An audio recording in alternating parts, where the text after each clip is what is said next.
Srila Gurudev ki jai, Sriman Mahaprabhu ki jai, Shri Harinam Sankirtan ki jai, Shri Kartik Brat ki jai, Shri Damodara-lila ki jai, Gaur Bhaktavrinda ki jai, Gaur Premananda Haribo. So, again, good morning to all of you, and thanks so much for coming, for being present again in this series of lectures, Divine Imperfect, Theological Implications of the Damodara-lila. So after 1 week where we were interrupted, I'm blessed by Srila Siddhar Maharaj's Avirbhav and Guru Maharaj's lecture on it. We are continuing with our topic. So I will make some brief, as usual, some brief recap and summary of our first and previous meeting in this series, so we can continue from there. So, as I mentioned, this series of lectures is an attempt of connecting between the previous series of lectures we were going through, the Raga Varma Chandrika, and some of the topics that Vishwanath Chakravarti presented therein in connection to the ideas of Mukdata and Sarvajñata, and Krishna being bewildered, and simultaneously remaining omniscient in the context of Vrindavan, Braja Lila, and how all these details of the apparent limitation, the apparent so-called imperfection of Krishna Lila plays itself out in the most supra-transcendental way. So how to connect those items with those items that we find in the Damodara-lila, which is a lila that very much personifies, if you will, all that Vrindavan Bhakti is about, all that the Brajavasi psychology is about, how they perceive Krishna, how Krishna perceives himself and his devotees in Vrindavan in the context of this, again, Mugdata mainly. Madhurya intimacy being there on the surface, and all the Aishwarya stuff being buried in the background under layers and layers of affection. And of course, as we will see mainly today, the idea of dealing with the so-called imperfection or divine imperfection in Lila has also to do, in an extended way, to know how to deal with our present day imperfection, which is not precisely part of Krishna's Nitya Lila, but part of the Srishti Lila, if you will, that we have to go how to deal with in order to get closer to our ultimate destination, in our life as sadhakas, how to deal in a healthy way with the principle of imperfection, limitation, failure, and so on. So today we will be drawn from the Damodara-lila to our more particular present situation, if you will. But before that, again, we are in the recap of our previous lecture. So there we shared the narrative of the Damodara-lila and how much fragility and vulnerability this lila presents in the person of the Absolute himself, presenting Krishna himself, presenting, if you will, in a flawed way, in a flawed nature, God not being the Supreme Father and maintainer of all, but being the Son who is being nourished, who is sucking the breast of his mother. So it's a very unique, again, theological perspective. Eventually he became kind of jealous of the milk that Jasoda is attending to, and leaving Krishna, if you will, behind, but of course attending the milk in the context of Krishna Seva. And Krishna, after that, becoming angry, breaking the yogurt pot, giving out with the monkeys, being naughty, eventually Jasoda running after him with stick in hand, Krishna being scared, and eventually the ultimate converging point, very symbolic one, being tied. So again, God being a son, nourished, dependent, angry, jealous, naughty, scared, and finally tied. But of course, again, all this in the context of Prem. So it's a very different context we're speaking here. And in order to do so, we quoted this famous Paribhasa Sutra of the whole Krishna Leelas, Vishwanath Chakravarti Thakur puts it, that appears in in the 8th chapter of the 10th canto, that says that all the Upanishads and sacred texts and wise sages consider Krishna to be the absolute, the ultimate truth, but for Jasoda, Harim Samanya Tatmajam, for her, he is her son, only, quote unquote, only. There is so much in that mamata, in that sense of possessiveness. So that speaks a lot about the position of Krishna Lila and the insight of the ones participating there, because the Upanishads and the Upanishadic sages are saying something else. Krishna is God, and just so they will say, I do not agree with that, but she has Krishna in her lap, and the Upanishads are after Krishna. So that's an important point to reflect on. So we shared the whole narrative in brief of the Damodara-lila, the meaning of these two fingers too short that were always there, and so many important points on how this Mugdhata and Sarvajñata, Aishwarya, Madhurya played, both of them themselves in the context of the Damodara-lila.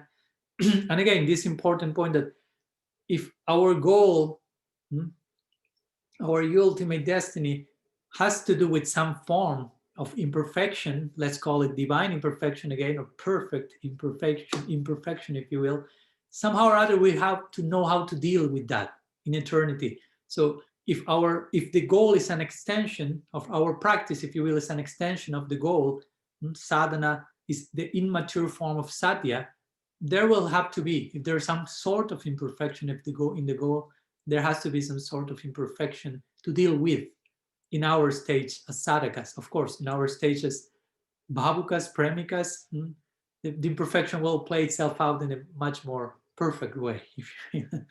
But we'll have to know how to deal with the different kinds of layers, if you will, of so-called imperfection, and in order to reach the higher synthesis. So we invoke these terms, prakrita, aprakrita, and in between them, adokshaya. We have the aprakrita, the prakrita, the mundane, ordinary, let's call imperfect realm. We have the adhokshaya, the overtly transcendental realm, the perfect realm, Vaikuntha, if you will. And we have the aprakrita, which seems mundane, but is super transcendental, which seems imperfect, but is divine imperfect. So we go from imperfection to divine imperfection, making full circle in the land of Braj.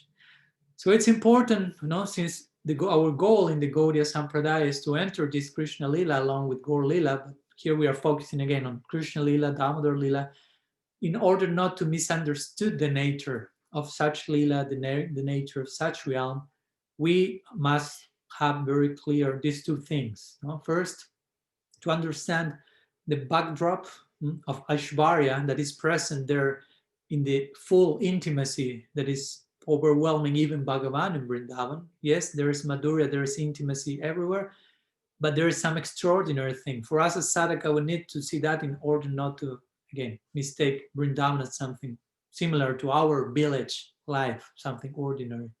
But also something important for us to not misunderstand the nature of such lilas, to allow ourselves certain degree of imperfection in our present stage as sadhakas, to allow ourselves to normalize failure, if you will. That's a good way of putting it. You have to know how to normalize failure, not to the point of making that the rule, and as more failure we have, the best. But if we have to go through that, first of all, we have to accept the failure in order to transcend it. So even though we may be seen, oh, I'm accepting my failure, and someone may think, oh, you are overindulging in your failure, I will be doing that only in the context of, because I know that by doing so, only then I will be able to transcend it. I cannot transcend those things that I have not allowed myself to go through, that I not allow myself to make them part of my present stage, but knowing ultimately this has to be transcended, even though this may be with me for certain chapters in my life. So we need to allow ourselves to be imperfect in order to transcend that imperfection at some point. So normalize failure, not traumatize failure, normalize.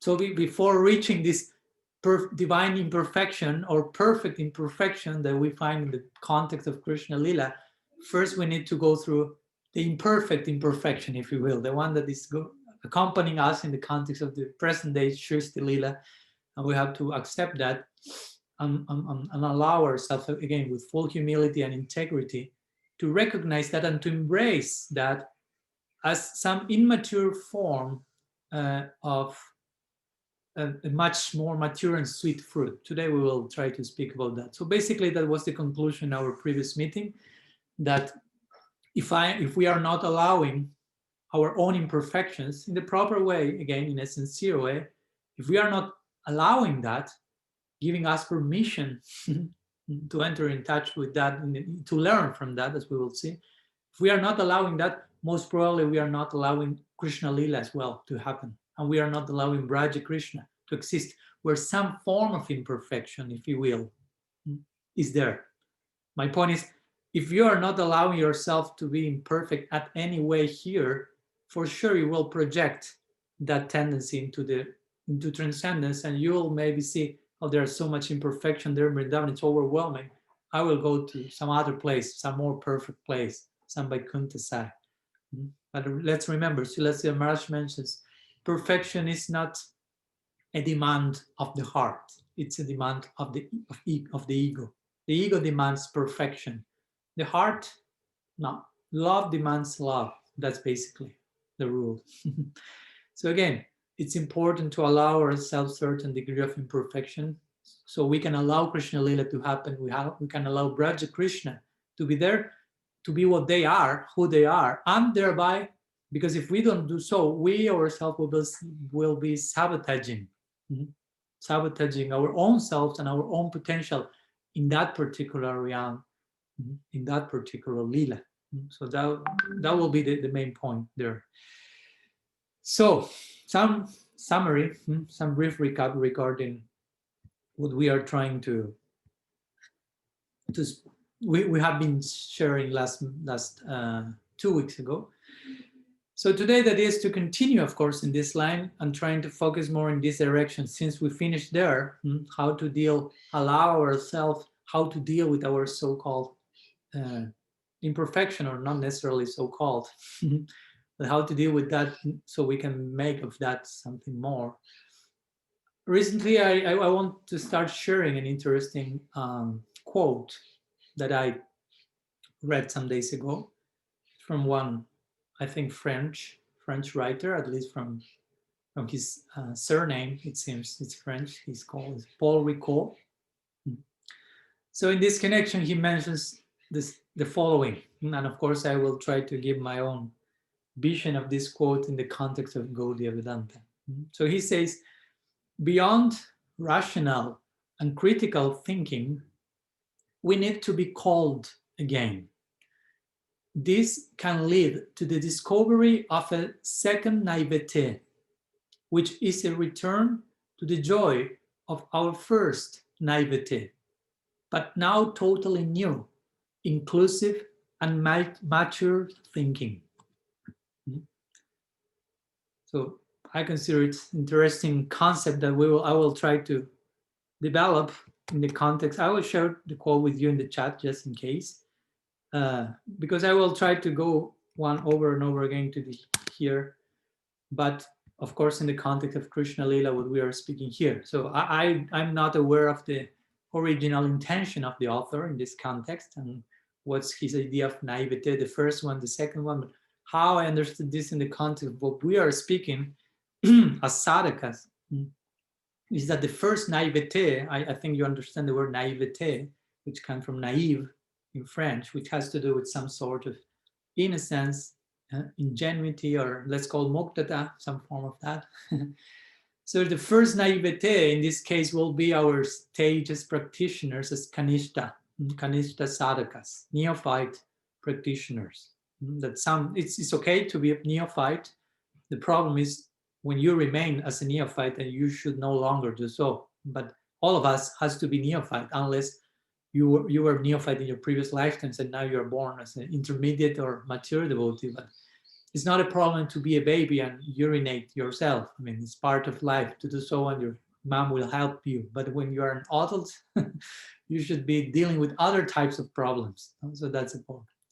So Kanishta, first naivete. When you begin and everything is idyllic, no? Like Vishwanath mentions these different types of Anishtaba and Kriya and Utsaamayi, you have this sense of enthusiasm coming from a very beginner's mind and a very superficial conception of things.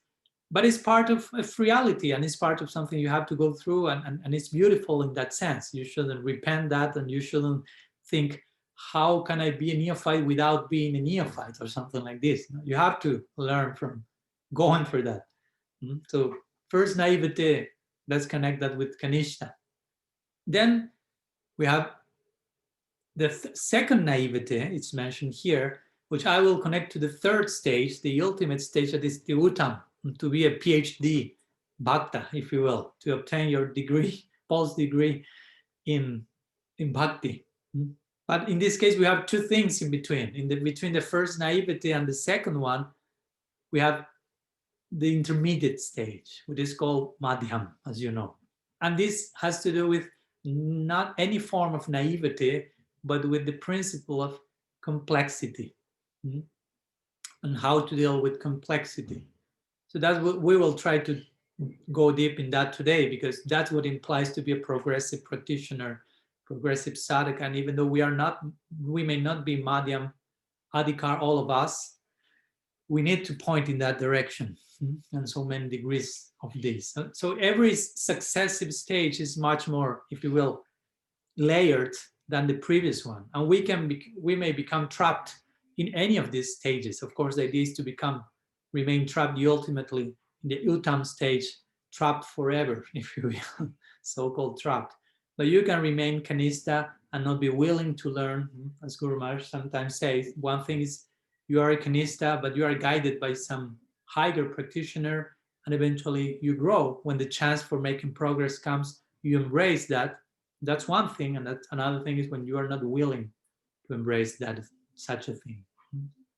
And also madhyam stage, intermediate stage, and dealing with complexity, you can become trapped somehow or other there as well. So we'll try to speak how to walk that tightrope and eventually converge into the ultimate stage of uttam.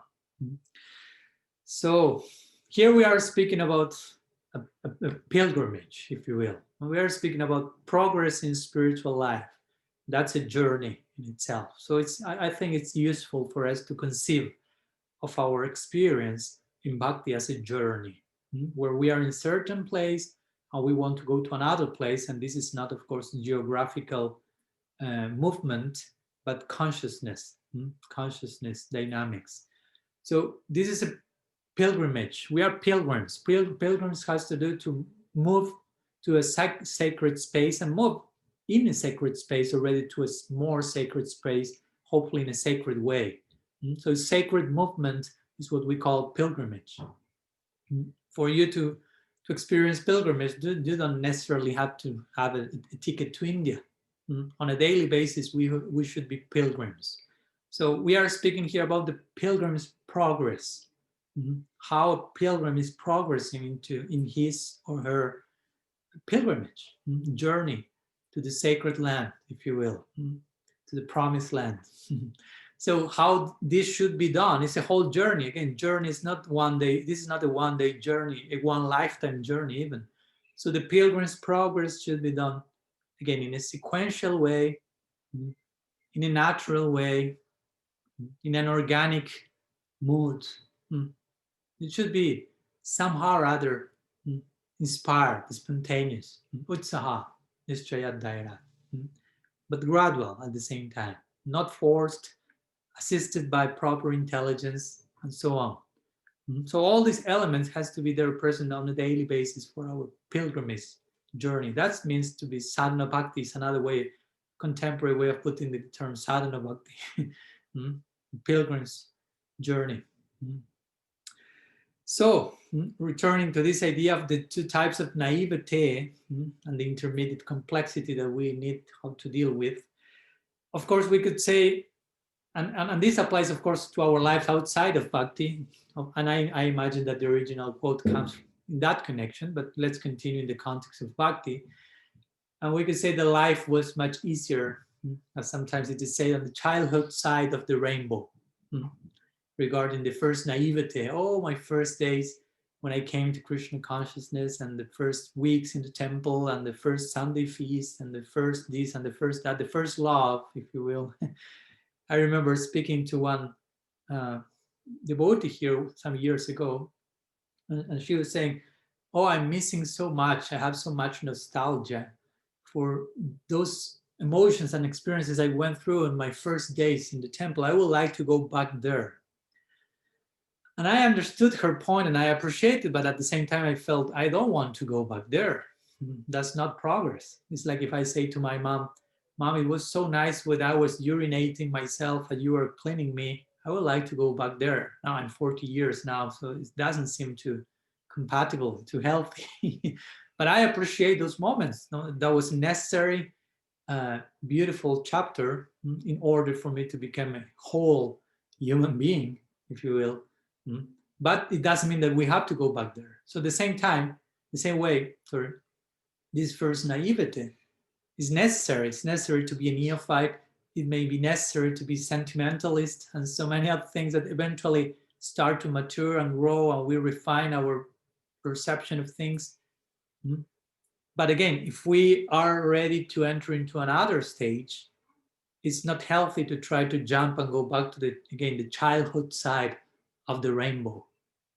There's another side to the rainbow, much more, many other colors are there. And we need to harmonize all those many colors, as we will see, before entering the second naivete, the ultimate stage of innocence, such as the one we perceive in Vrindavan, in the Damodara-lila. Everyone seems to be totally naive, innocent, uncivilized, ignorant, and so on. Mugdata, overwhelmed, Krishna himself. But what's the price to enter in there? It's not jumping from first naivety to the second one. There is some intermediate stage to go through. So that's the main topic of today's class. It has to do with Madhyam, to become Madhyam Bhaktas, intermediate stage Bhakta, which what's the meaning of this? Madhyam, as Guru Maharaj will say, has to do with progress, has all to do with progress, to the desire of making progress, to be a progressive thinker, a progressive actor, if you will, performer. Everything is done, again, not in a neurotic way, not in, I want to make progress like material progress. I need to acquire more in a fruitive sense, or even trying to be better than others, because all those things can happen in the name of spiritual progress. I want to be the best, the most saintly one in the whole community and whatever. No? So progress has to be with, again, having this dynamic, progressive attitude towards life. As Srila Maharaj will say, no? Means to accept certain new degree of perfection and leave, give up something inferior and accept something higher, a higher conception of things, and leave something lower. And tomorrow the same. Bhaktivinoda Thakur will say in his words, today's perfection is tomorrow's imperfection.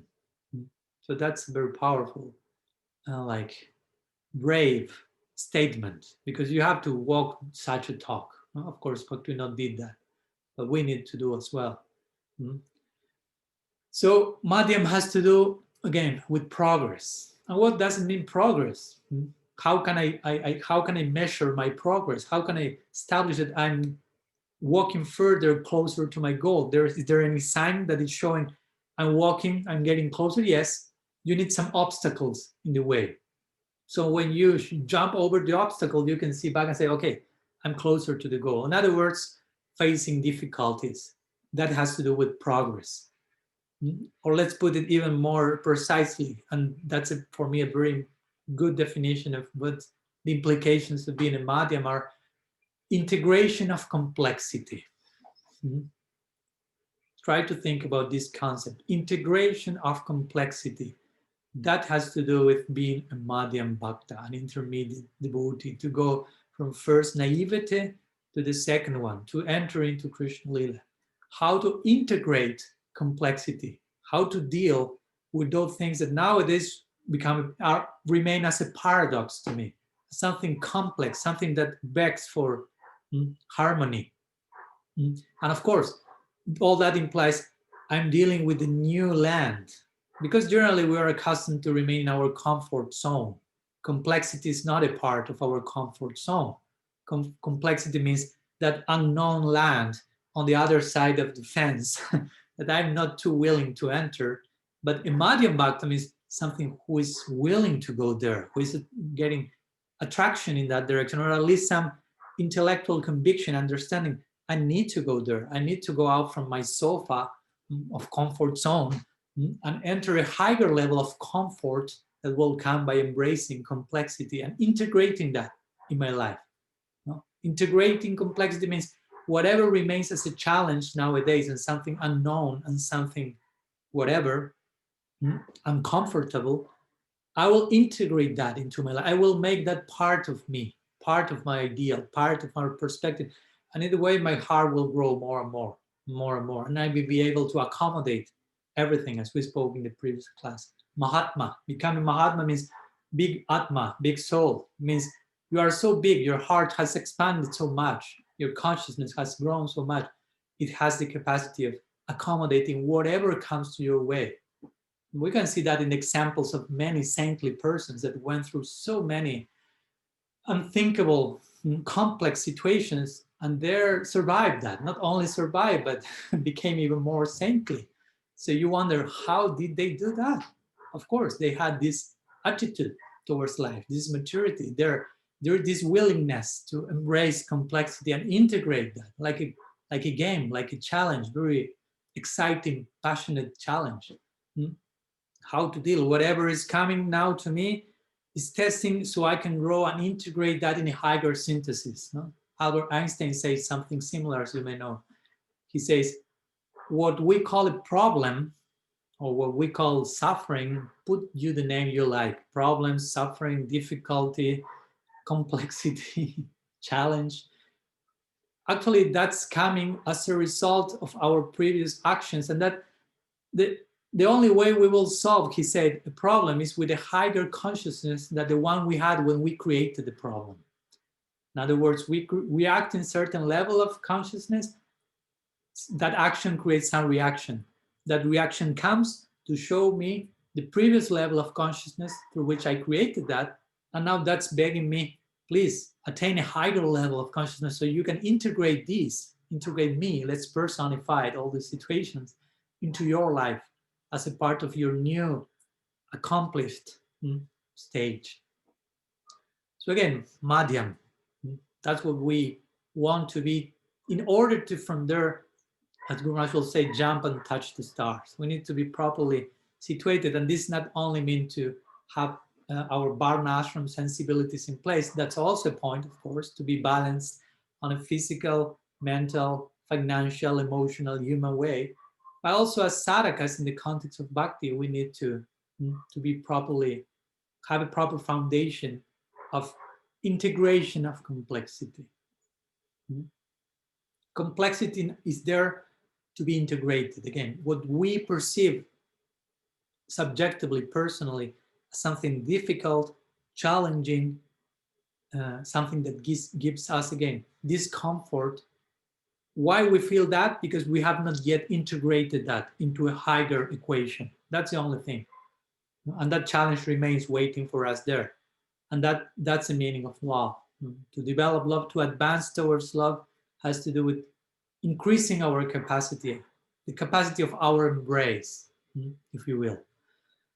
So complexity, again, because I say complexity, each one of you may have your own personal, some scars, experiences, impressions in connection to that word.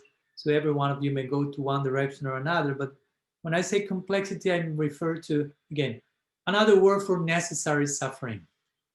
Necessary suffering. We can speak about unnecessary suffering, so many things that we can avoid experiencing, but we may still insist on experiencing them. But it's not already it's no longer necessary in our life. But there's some other things that are necessary to go through. We call them necessary suffering, and because it's necessary, it's good, even though it's suffering. Try to ruminate these concepts. So that's another way of speaking about complexity.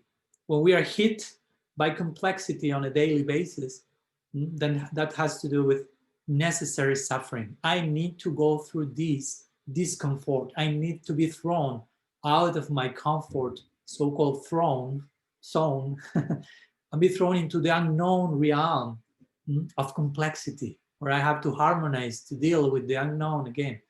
And again, sometimes we suffer, suffering regarding complexity, or we suffer in connection to, yeah. No. So what's that? Why we feel suffering? Well, that's a good point. Of course, there are many reasons and many ways of addressing this, but in the line we are speaking here, what's that thing in us that gives us suffering? What's that imperfection in us that makes us feel suffering? This type of suffering. I'm not speaking about divine suffering, viraha bhava. We are not going there yet. We are trying to be properly situated in the intermediate stage. So as long as we can do that, the ultimate stage will be there. So as long as we know how to deal with the suffering that corresponds with our present stage, we will be able to understand and fully embrace divine suffering corresponding to the lila, to a siddha, to an uttam bhakta. But first you have to go through with full commitment the type of necessary suffering that a madhyam project implies. So what is that imperfection in us that gives us suffering? And try to think about your own daily experiences when you suffer, where you experience anxiety, and so on. Because again, we have philosophy, we have a very high theology, but still, unless we are siddhas, we will go through some of these motions. So what's that thing that gives us suffering? I could say in the context of what we are speaking, it's actually a new level of complexity coming to our life and begging for integration. And sometimes our mind translates that I'm suffering because I don't like this. This shouldn't be happening. Again, comfort zone means I know what should be happening. In my comfort zone, I give permission for certain things to happen in a certain way that I already have them figured out. A very limited perspective, a very narrow-mindedness. Lots of that. We are not allowing full reality to play itself out in our lives. So comfort zone means that my own agenda, my own idea about almost everything. And of course, we need to go beyond that. We need to grow. So complexity will find its niche to enter and create some lovely chaos there. So we will get in touch with some complexity on a daily basis. And that complexity is begging us, please integrate me, make me part of your life. That's what we may call it God's will, if you will, come into our lives. No? So, but we may interpret that in our conditioned state that I'm suffering, or this is unbecoming. I don't want to experience this. This should not be happening. And instead of integrating that, we try to disintegrate that, to destroy that. We may even feel that's an enemy that has to be attacked. So that's how one reacts under the influence of Maya Shakti. So, but let's try to understand this. When we emotionally feel, oh, this is making me suffer, actually what's going on is you have a visit at home, as we spoke many times, following Indian tradition, especially Gaudiya Vedanta. How is Atiti Devo Bhavam. Atiti Devo Bhavam. It is saying in India that says an uninvited guest is like God himself. So of course you can apply that on a social level. Someone knocks your door and you receive that person, give water and so on. But we can extend the analogy to the guests, the visits that comes to visit us on a daily basis in the form of complexities. You can personify the situations, if you will. You can personify what you feel and try to relate to that, speak to that. Like Raghunath Das does in the Manasiksha. Oh, mind, please do this, please act in this way. We are a totally personified tradition.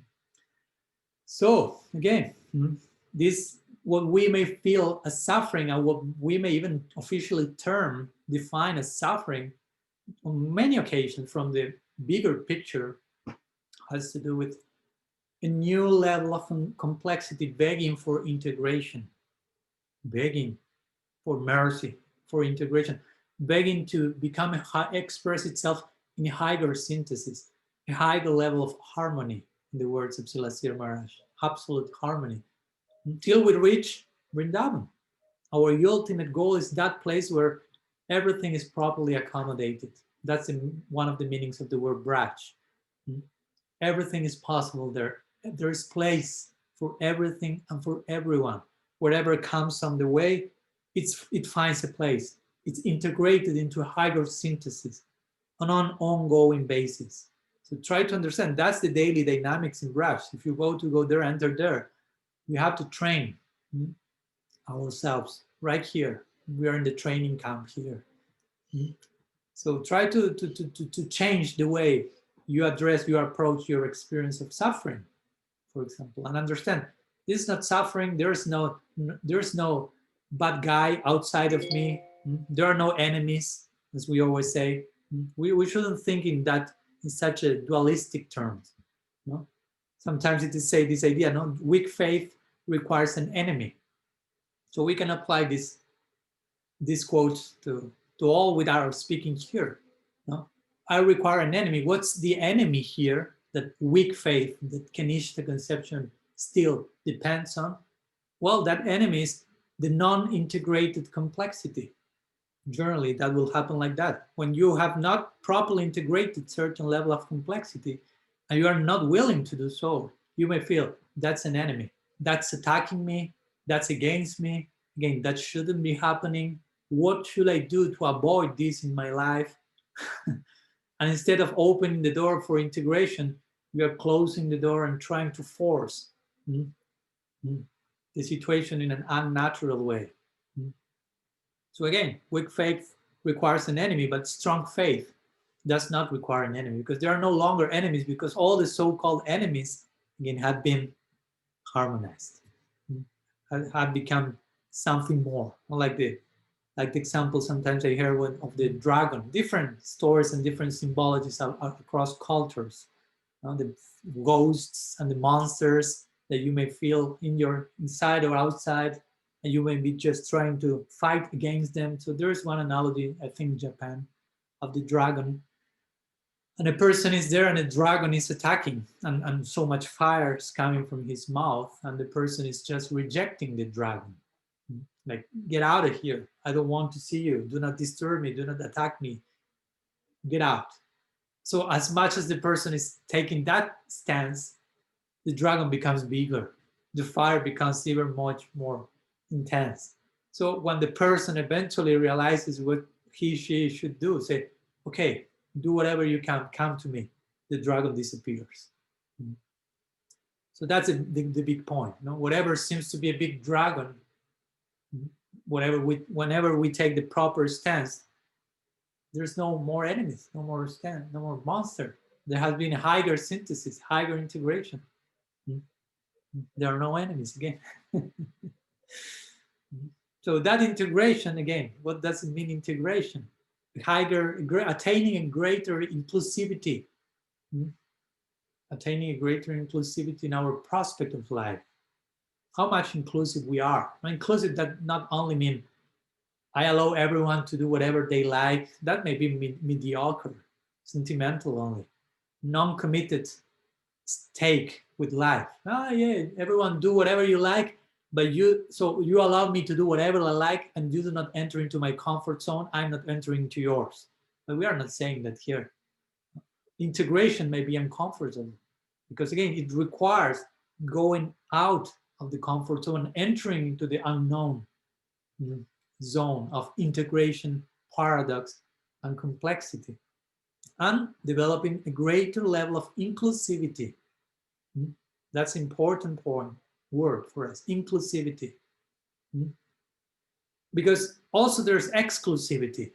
Let's speak in our tradition as Gaudiyas. We have a very specific goal, a specific conception of the divine, specific realm that corresponds with that. Raja Krishna, a specific type of relationship to him that comes as dispensation in our Sampradaya, Madhurya Ras, Sakya Bhav, particular forms of both of them. So that's very exclusive. So how to be exclusive without being fundamentalist and sectarian? Well, first you have to go through inclusivity. But again, not only inclusivity in the way I allow everyone to do whatever they, on one level, that should be there, of course. I have inspiration for Krishna Vrindavan, but someone else comes, I have inspiration from Ram Bhakti in Ayodhya.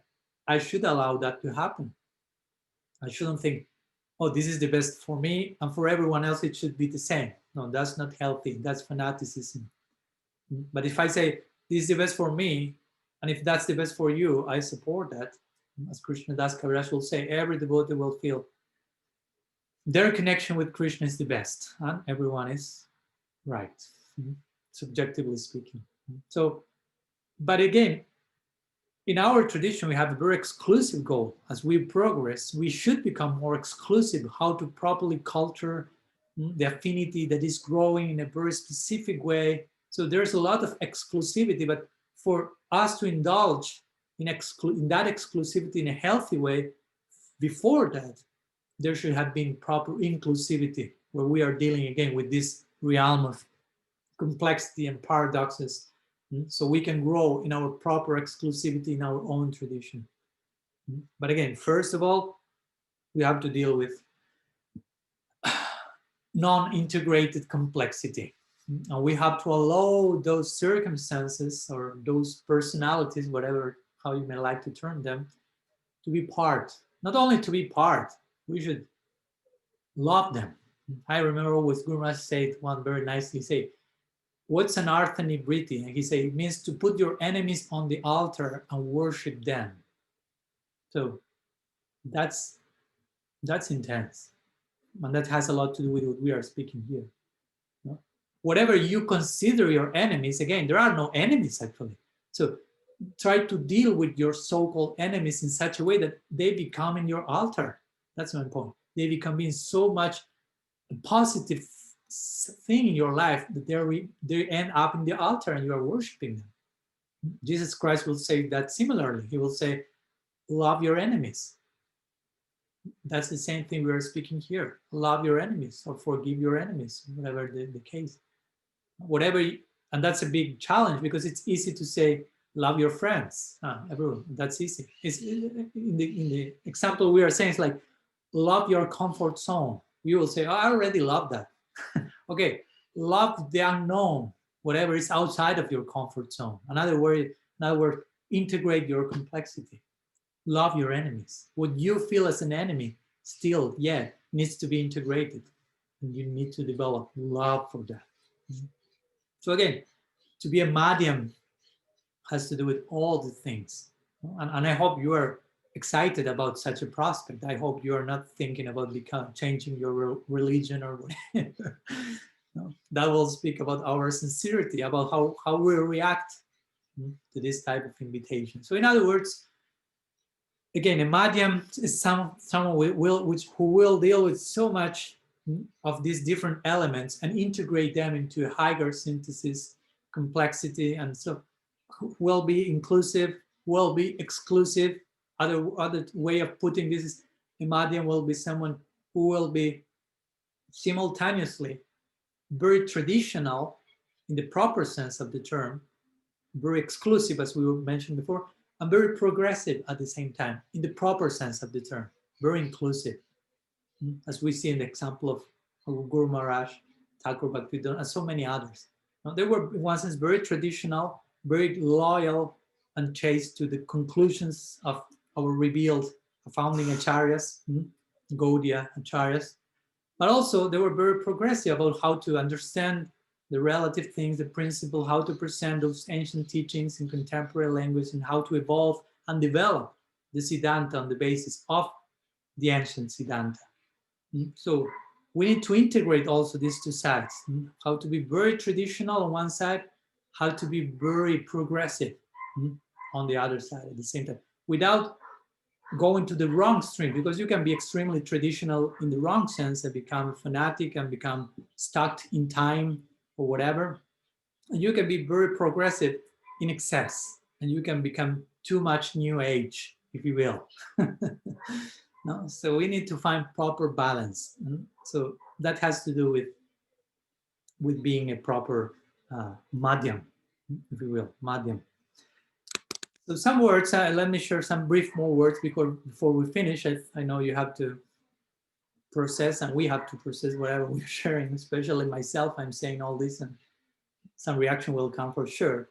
So let's be honest, all of us needs this entrance into the world of complexity. Everyone needs a first strong introduction to the world of paradox. And to be a Madhyam has a lot to do. So a Madhyam is all about that.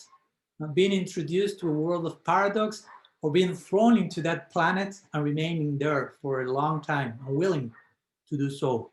And we need to, again, to have the courage to do that. We need this integration in order to abandon our dualistic thinking. And that's an important point. We want to go beyond dualities to enter the absolute plane. But if our mind remains dual, that's a big problem. And dualistic thinking is a well-practiced pattern of sometimes trying to know things by comparison. That has to do a lot with what we're speaking here. You try to know things by comparison, not integrating, but creating some boundaries. Because when you compare something, comparison implies labeling. You are labeling these, such label here, such label there. And labeling in turn implies what? Judging, generally. You're projecting some judgment to the environment. And of course, by doing so, we almost always conclude thinking something is good, something is bad. That's the end result, the converging point of all this dualistic thinking. And that's dualistic thinking. Good, bad. Enemies, friends. And the Bhagavatam say, Bhayam Dvitiya Viniveshatasya. Fear comes from dualistic thinking. Fear comes from absorption in dualities. Absorption in that mindset, basically, to remain absorbed in that way of dealing with reality, full of fear, full of calculation, full of lack of love, if you will. So we want to transcend that. So we need to do away with dualistic thinking. And that has to do again with being concerned about integrating and not creating camps here and there, Kurus and Pandavas, dealing with this dualistic thinking. That's the whole scenario stage of the Bhagavad Gita. Kurus, Pandavas. Now, like how to, there's a high degree of symbolism there. This dualistic scenario, how to integrate that by controlling the mind, stopping seeing enemies, friends, and developing attachments and a sense of I on the basis of that, how to integrate that into higher synthesis. All of that needs to ground ourselves into this universal wisdom. This is an important ground, even if we are not Gaudiyas, whether you are Gaudiya, a Muslim, Sufi. If you want to become mystic, if you want to become a saintly person, a yogi, if you want to become accomplished, proficient in your whatever spiritual path, all of us somehow or other has to go through this chapter. There is no escape for that, fortunately. We need to get this universal grounding so we can accommodate everything before we get too specific in the details of our ultimate ideal. That has to do with the Uttam stage. We are thrown into the Lila, absorbed into the second naivete, in our case of Golok. But before that, we have to, as Madhyam, learn to accommodate. And because if we try to get too specific about the minutiae and the details of our ultimate goal without having solved those things, that's a form of sahajism. To be a sahaja, according to how Prabhupada Bhaktisiddhanta termed that, of course, that generally was explained in the context of, or some devotees may think that implies to rush to the details of the intimate leelas without being having proper insight, other preliminary insights. So that has to do with what we are speaking here. That's another form of being a sahaja, to try to jump from the first naivete to the second one, from the first muktata, the innocence of the kanishta, and trying to be an uttam, which externally, since you know, sometimes seems to be similar patterns of behavior, but there is a whole world of difference. So if we want to jump from the first naivety to the second one without going through the complexity, intermediate complexity of the Madhyam, That's another way of speaking about being a sahaja, looking for cheap love. Mhm. And that's dangerous there. We have a very developed theology as Gaudias. Mhm. So it's so high, as you know, that at one point, again, it seems very close to our present situation as humans on Earth. The aprakrita seems prakrita if we are not properly attentive. So to make that full circle, first we have to go through the intermediate stage, as you know. Krishna Lila is the second naivete. So it seems our first one, but it's a wall of difference that we may believe in our first naivete that, oh, we have made full circle, but actually we have not gone through the second stage. So what to speak of arriving to the third one? You follow my idea. So to put it in simple terms, there's no non-stop flight from the first naivete to the second naivete. That's an important point. No? We cannot jump from Kanishta to Uttam. Of course, if Krishna wants to give perfection in an excessive mercy-like way, he can do whatever he likes. But the general rule is, as Kanishtas, we have to go through Madhyam to learn to integrate complexity and to deal with the realm of paradoxes in such a way that eventually we arrive to the second naivete, to Krishna Lila, back home, if you will, make real full circle there. So again, there should be inclusivity before we become too exclusive. You cannot become too one-pointed and exclusive in the details of the ultimate Lila if there has not been a foundation of inclusivity. Because the exclusivity that comes before inclusivity is fundamentalism, is sectarianism. If you want to be too exclusive, and we see that, and that's really unbecoming, and generally Kanishtas has to do with that. Kanishtas that are not well disposed to grow, and they will be fanatical, and they will be too exclusive, but without inclusivity. So that's untasteful. But the exclusivity that comes after inclusivity, as the mature fruit of that, is the proper one, and has to do with the absorption in our ultimate ideal.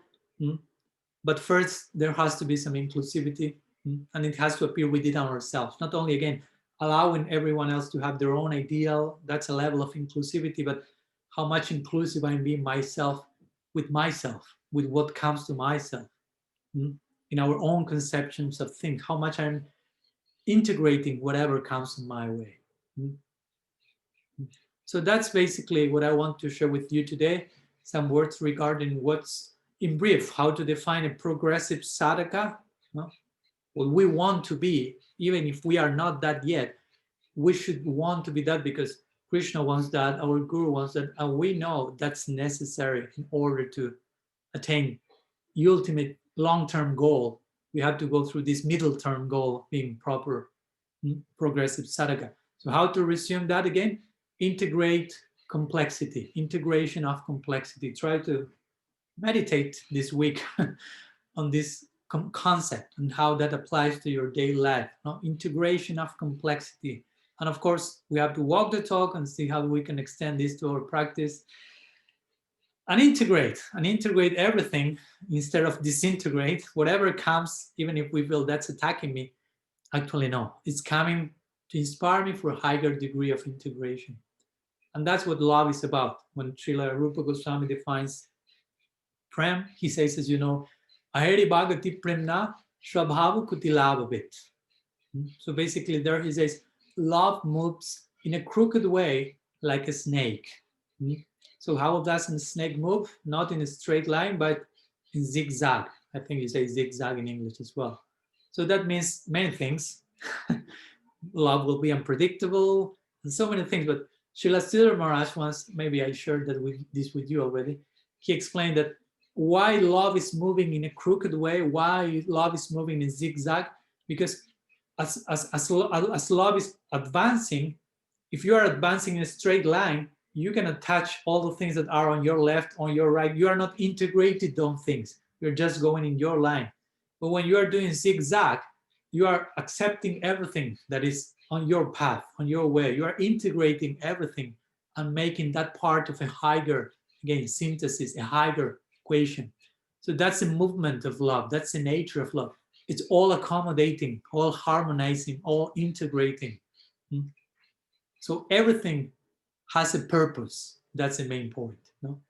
But that will be a point that I will touch on the next lecture. The connection between integration and how to learn to integrate everything, and the connection of finding purpose in whatever is coming to us. No? Purpose in connection to the center.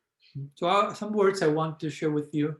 Hopefully this inspire all of you in our devotional project and trying to understand the nature of the goal, how the nature of the goal, as we see in the Damodara-lila, is all accommodating. There's no tension, or we may speak in terms of creative tension. Everything is, how to say, everything is contributing to keep the, to maintain an expansion, expansive dynamics where love is growing and increasing its own capacity to accommodate higher and more complex and more paradoxical situations, that everything remains so simple in this bucolic realm of Vrindavan, because so much love is there, so much accommodation. So, and that's why we feel so happy when we are close to some sadhu, to some saintly person, to someone who loves, basically. Why? Because again, that person is all accommodating. So whatever is coming to him or her, that person has the capacity of making that part of a higher synthesis. So there's no conflict, there's no clash. So you feel that when being even close to such a person, and it feels so good. So you can imagine how nice it feels when you yourself are doing that. Of course, we begin to do that by getting closer to those who are doing that. And to be close to such personalities is in itself a great experience, even though we may not be having their experience yet. We are having an experience of being close to their experience, and that's an experience in itself. So we have to begin somewhere, and we are very fortunate to have the company of all of you who are very sincere sadhakas, and to be close to all of you even in online format, not physically. That's part of this experience we want to have, and in this way all of us we are trying to inspire each other to attain higher degrees of, again, integration, harmony, and eventually love. That's what the Damodara-lila, the Krishna-lila, is all about. So thank you very much. Some words I want to share with you today. And of course, as usual, if there are any questions, something you may like to ask, to share, we have some minutes. I'd like to ask a question, Maharaj. City. Can you hear me? Yes. Okay. Yeah, thank you so much. Very beautiful class. Topic that I very dear to my heart. What you're talking about, how we can grow ourselves and help other people to grow as well. And it seems just one kind of thing, sticking point. It seems sometimes that the Madhyam conception, we forget, or maybe devotees forget what it was like being Kanishta, and then don't have the tolerance for the Kanishta mentality, which it's kind of like them, where there can be a frustration with that kind of thinking and forgetting that, yes, that was part of a developmental stage that we need to go through to get to higher. So can you say something about that? Because I see it a lot in the international community. Mm-hmm. Yeah, of course, that's a good point. Thank you for sharing the question. So, well, I will say, first of all, if someone is a Madhyam, or we think it is, or she calls himself, well, of course, if you call yourself a Madhyam, you will start your doubts about that understanding. But if you are a real Madhyam, if you have integrated that first Kanistha stage and solved it properly, you shouldn't be impatient with the Kanishta stage of others, because it's not just about forgetting or not, it's about having an insight. and having, again, the capacity of integration. So if you say, I was a Kanishta and I was not able to integrate so many things, but eventually I was able to do that, let's say something like this, and you become a Madhyam through that integration, there are levels and degrees and grades of that, as you know. But if you have, or if you were able to integrate all those things, but you are not able to integrate the Kanishta stage of others, how much you did that work yourself, actually. That's my point. Because sometimes if you are not able to tolerate the neophyte stage of others, that speaks about your own neophyte stage. That's on some level. Again, there is not black and white rule here, but I will say that's a fact. I mean, if you are, and there are degrees of being a Madhyam, as you know, so you can be a neophyte Madhyam, intermediate devotee, and have some difficulty because there are so many other things that you have to integrate yet. So again, it's not black or white, but generally that should be there. We should, our own integration of things and situations generally are connected to other people. It's not just I will sit in my room and I will integrate reality and achieve a higher synthesis of conception or whatever. No, you have to walk the talk, and that starts when someone else knocks on your door and throws you out of your comfort zone, and you start to relate with others and deal with differences of opinion and degrees of advancement and so on. And you yourself, we ourselves are in that situation.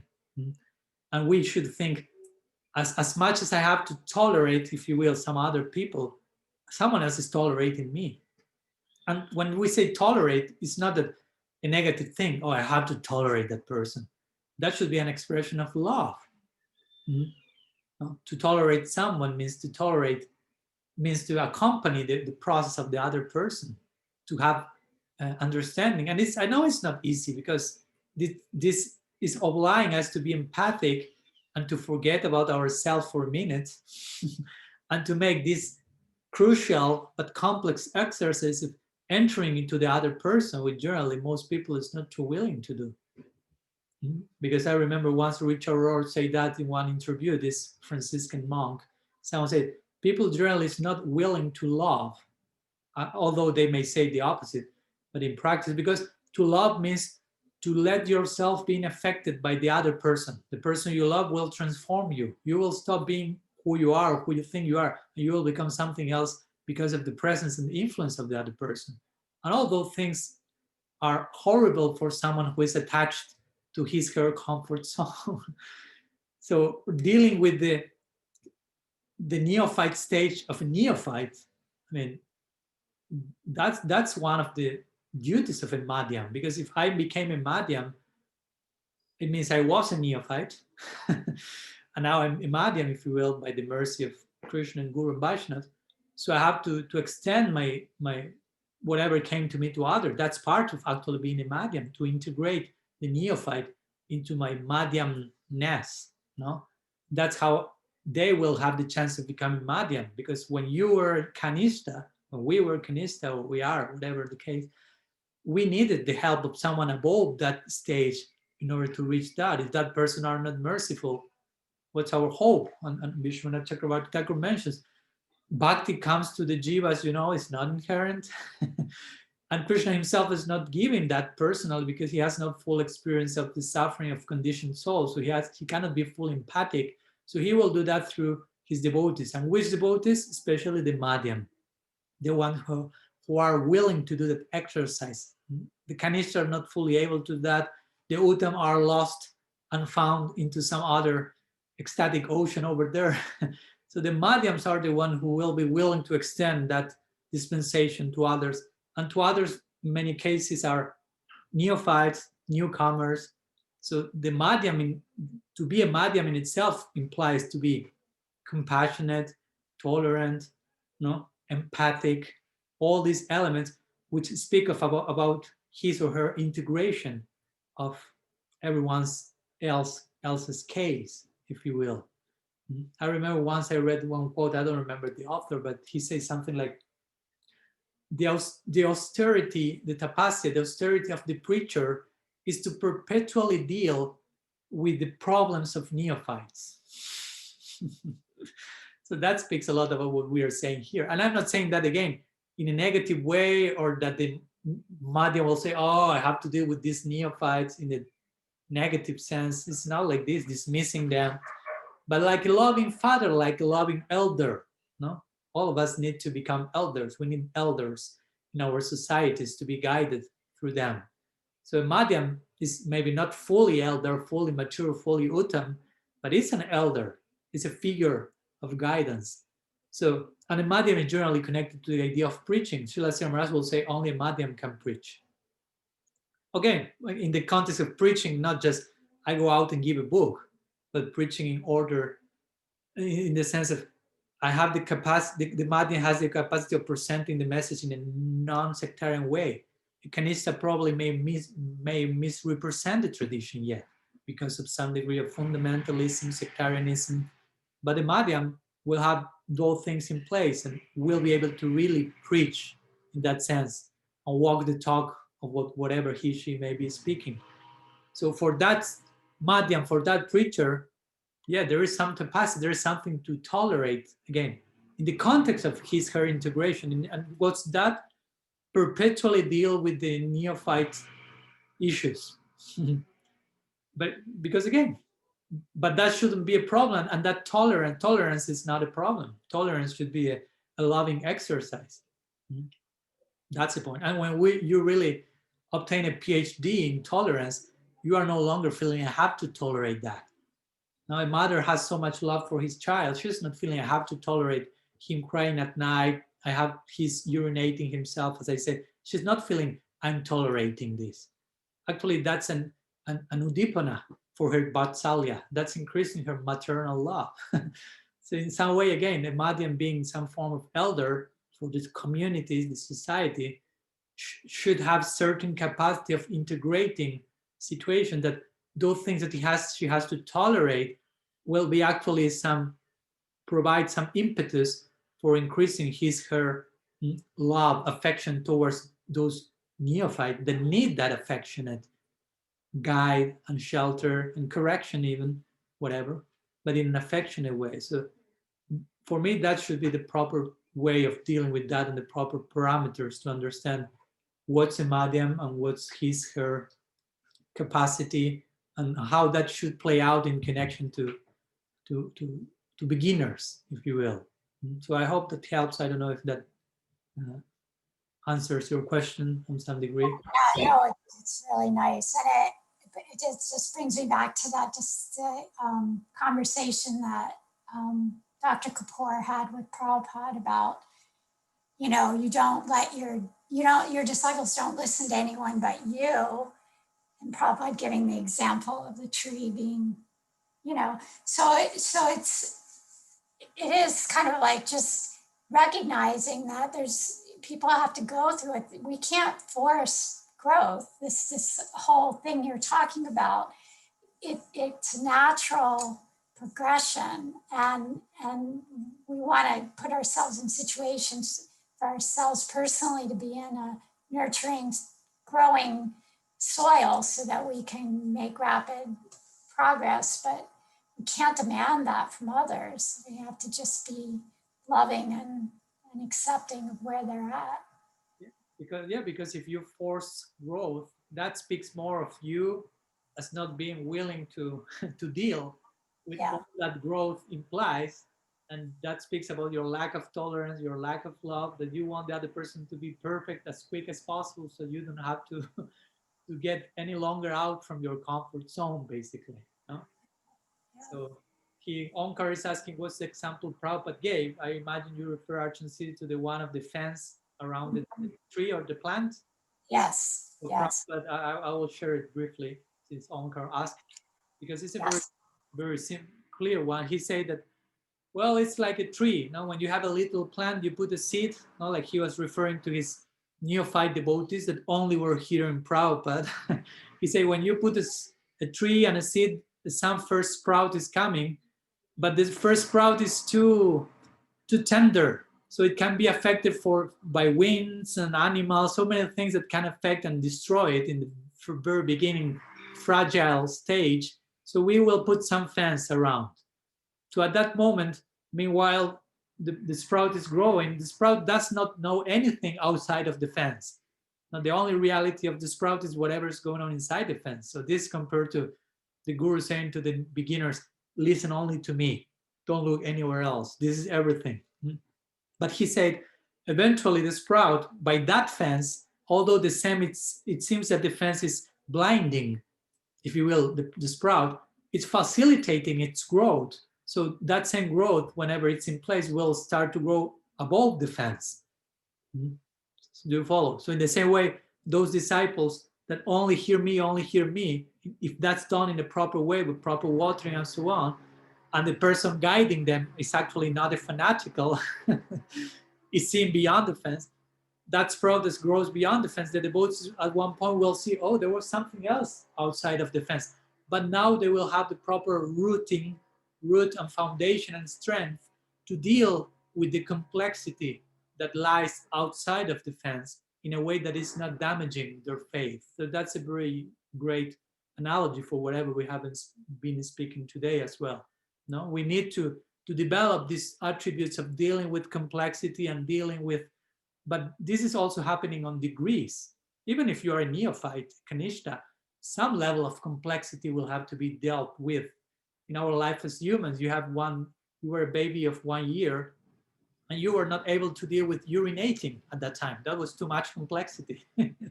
But now that's not a problem. You go to the bathroom and that's all. So, but there's some level of complexity that pertains to your level of advancement, even as a beginner. Even though you may not be aware of that, you may not be too willing of dealing with progressive, inclusivity of complexity and so on. So that's the same thing. So we need to, on whatever level we are, and maybe many of us may be topmost canistas yet. Topmost, I mean 2 canistas. Still some complexity has to be there, and we should learn to deal with that. And if you are here, of course, that speaks about being progressive practitioners. No matter if you are Kanista or Madhyam, I mean, we are not here being neurotic about, may I be a Madhyam or I am a Kanista. At one point, it does not matter too much. It's only necessary to know those stages and the attributes in order to have an idea of where we may be in the map, where should we be. But the important thing is to be open for growing, to be progressive, and of course, to be under the guidance of someone who may be in the right place, and us be in the right place as well in that connection. So thank you so much, Archan Siddhi, for that very fit, accurate analogy to further illustrate today's point. I don't know if any other question before finishing. Pranam Maharaj, thank you for a lovely class. I think you alluded to some of this in your class, but I was wondering if you could help us understand how we differentiate between necessary and unnecessary suffering. Okay. Well, of course, this can have different meanings according to the context of whatever we may be speaking, but my point is, we may be suffering in our present life. Of course, that's a fact. All of us are suffering. Let's be straightforward. And to be even more straightforward, all of us came to Krishna consciousness because we were suffering and we wanted to stop suffering, at least most of us. And Krishna says that in the Bhagavad Gita, Artha Jignasura Artha Jnani Cha Varatar Savanam, the afflicted ones. We come from the club, the afflicted club. So it's okay, it's not a problem. Again, that's not the topmost nirguna ananya approach, but we have to begin somewhere. Let's be realistic. And from that, we start to grow. So we may be suffering because of something. And we may have arrived to Krishna consciousness with some experience of suffering, I'm sure.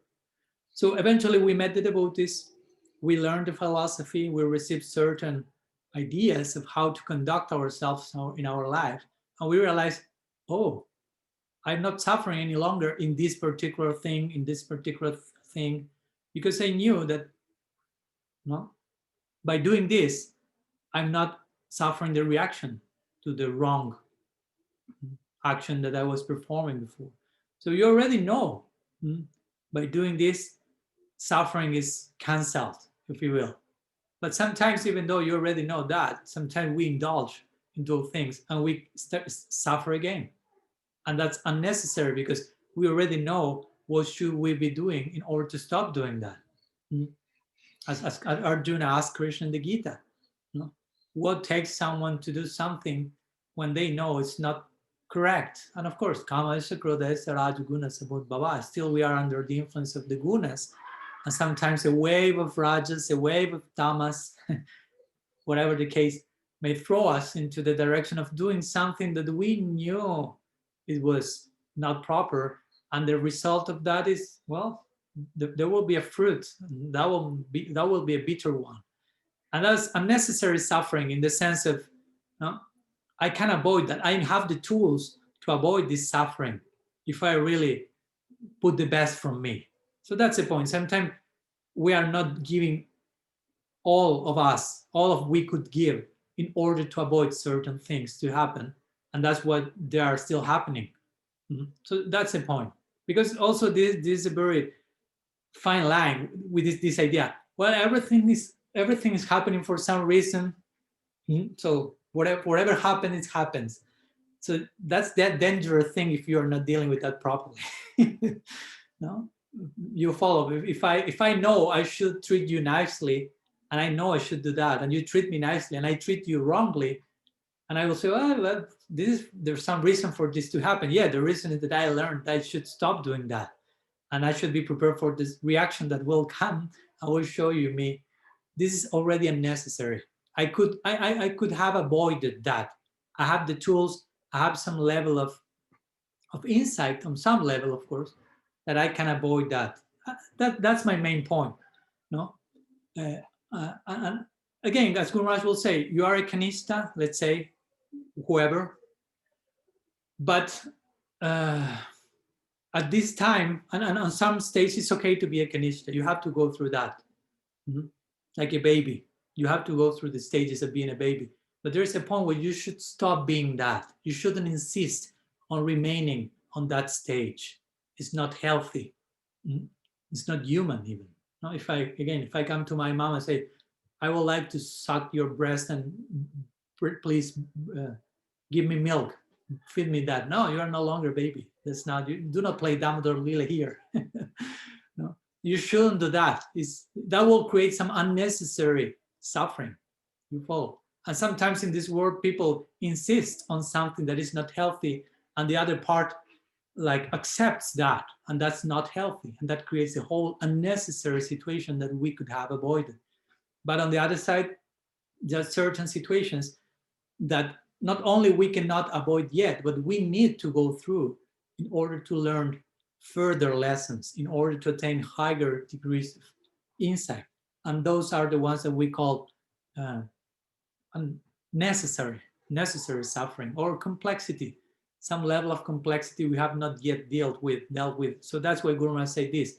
Now you can be a kanishta for some time, and that's okay, and you need to be that. But if you reach a point when you should no longer be a kanishta, and to your life comes certain association and certain ideas and certain concepts that are bigger, a bigger picture is coming, and you insist on your narrow picture, you don't want to look over the fence, if you will. Instead of growing above the fence, you want to go back and remain there.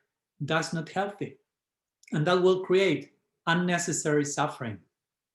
In one sense, it will be necessary because you need to further experience that. But in one sense, it could be avoided if you are fully sincere. That's the point.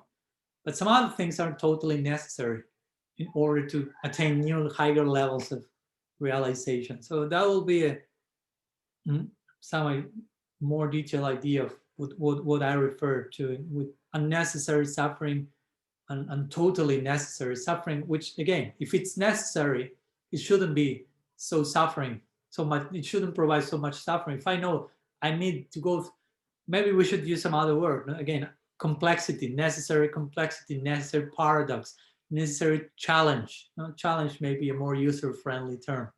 So we need to go through that. So some ways of dealing with that. Sometimes semantics can be a little bit entangling. So please go to the place that you find yourself more identify with and take those terms. Okay, so I think we have already spoken quite a bit. So I think we can stop here. And if you in case you have any other further topics, questions, we can continue on next week, where we will, as I say, that we will continue speaking in these lines, adding the idea of purpose, how that plays out in connection to this idea of integration, of complexity, harmony, beauty, love. So thank you very much, all of you, for your presence. Srila Gurudev ki jai, Shriman Mahaprabhu ki jai, Shri Harinam Sankirtan ki jai, Kartik Brat ki jai, Shri Damodara-lila ki jai, Gaur Bhakta Vrinda ki jai, Gaur Premanand Haribo, Vancha Kalpatarubhyascha Kripa Sindhubhyaiva cha, Patitanam Pavanebhyo, Vaishnavibhyo Namo Namaha. Ananta Koti Vaishnava Vrinda ki jai, Gaur Haribo.